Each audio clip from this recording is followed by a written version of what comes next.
Okay, welcome, saints of God, once again to this telecast. We are still on the same topic, which says the generosity and love of God toward the sons of men. The generosity and love of God towards the sons of men. One may ask, what does God want? Sometimes human beings do something for a reason. Some give to receive. Praise Master Jesus.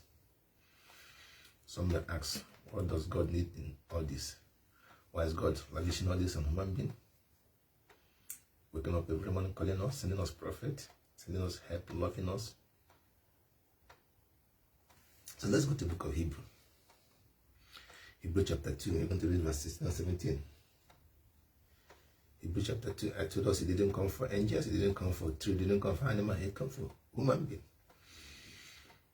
Hebrew chapter 2, from verse 16 to 17, it says, for verily he took not on him the nature of angel. Jesus did not take on him the nature of angel. The book of Philippians chapter 2, verse 5, says he took the form of bond servant. Let's go there. This is the place before Philippians 2, verse 5. Philippians 2, verse 5. It says, let this mind be in you, which was also in Christ Jesus, who being in the form of God, thought it not robbery to be equal with God, but made himself no reputation, and took upon him the form of a servant, and was made in likeness of what? Men. Right? This is a favorite program. The generosity of God, the generosity and love of God toward the sons of men. So Jesus took the form of man. So here in Hebrew chapter 2, let's go back to Hebrew chapter 2. So for verily he took not on him the nature of angel, but he took on him the seed of what? Abraham. I love the way King James and NIV put the 17th verse. Let's go to NIV. He said, for this reason he had to be made like them, like us, like me and you. Fully human in every way. He ate, he walked on this earth. Sometimes he was in the boat sleeping, sometimes he feel weak, sometimes he feel hungry. If you go to the book of John chapter 4, Bible says he was hungry and asked the disciples to come buy him food. Sometimes he had what to go holy, and he was angry. Bible says in the book of John chapter 2, he went to the temple because what people are doing doesn't please him. He prepared a whip to whip them. He was weak. He prayed, he fasted. He said, for this reason, he had to be made like them, like us, fully human in every way, in order that he might become a merciful and faithful high priest in service of God, and that he might make atonement for the sin of people, sin of sons of men, sin of my sin and your sin. So King James said, wherefore in all things it behooved him to do it, like he liked it, to be made like unto his brethren. Here we call us brethren. In the book of John, when he rose, the Bible says he told Mary, go and tell Peter that I'm going to my father and your father. He's not ashamed to call us brethren. That he might be a merciful and a faithful high priest in things pertaining to God, to make reconciliation for the sins of the people. Praise Master Jesus. Let's go to the book of 1 Peter chapter 3 verse 9. 2 Peter 3 9. Let's see what the word of God tells us. 2 Peter 3 9. 2 Peter 3 9. He said, the Lord is not slack concerning his promise. Because some people think God is weak. What's God doing? He's not helping me. God is not doing that. No. Like we said, the Lord is not slack concerning his promise, as some men count slackness, but is long suffering toward us, not willing that any should perish. That's what he wanted to get. He wanted to perish. The book of Jeremiah, the book of Ezekiel, say, how shall you die, the house of Israel? As far as I'm concerned, as I'm alive, I take no pleasure in the death of the wicked. I take no pleasure in the death of the wicked. Repent and live. We read in the book of Deuteronomy last time. It says, before you life and death, but choose life. I give you an expo. Because life is good for you. Choose blessing, not curse. So not willing that any should perish, but that all should come to repentance. Praise Master Jesus. Because whoever shall call upon him shall be saved. Let's go to the book of Micah and ask him what does Lord need for lavishing such just love on us. Micah chapter 6 verse 8. Micah is the minor prophet.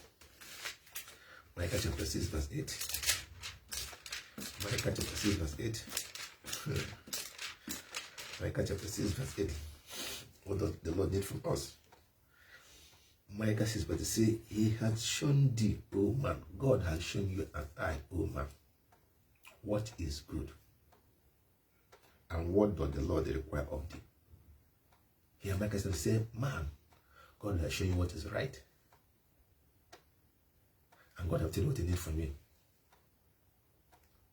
Yeah, our offering is needed. Our sacrifice, our gift. The Bible says in the book of Isaiah 43 verse 21, these people I have created that they should show forth my praise. God created us to worship him. He wants to have a relationship with us. He wants to call us sons. He wants to call him Father. Abba, Father. He loves to hear our voice. The Bible said in the book of Genesis chapter 3, he used to come down in the cool of the day and ask Adam and Eve, how are you faring? Praise Master Jesus. So, he said, he had shown you, O man, what is good, and what does the Lord require of thee?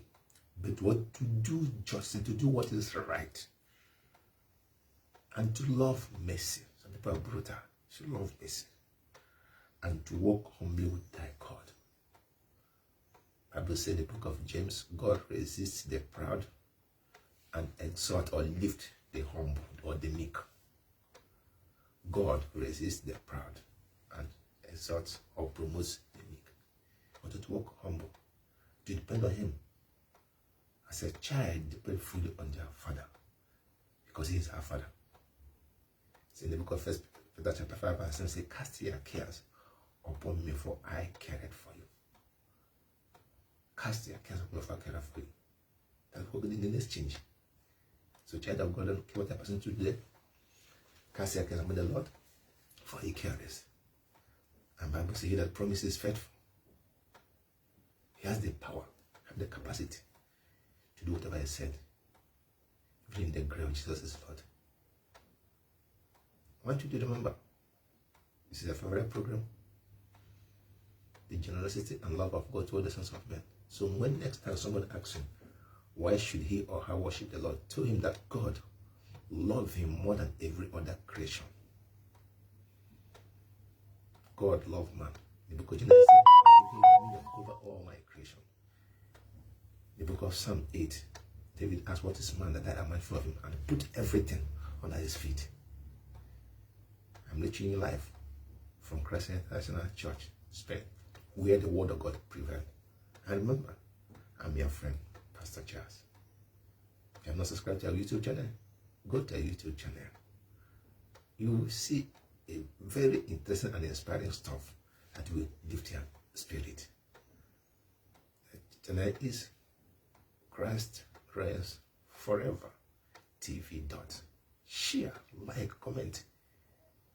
Let this message reach the dying world. We are sent to empty hell and populate heaven.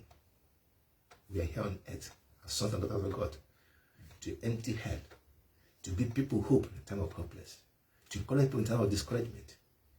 That's our mission on earth. I will say we are like the salt of the world, and like the light that the light so shine. Therefore, go out there and shine for the Lord.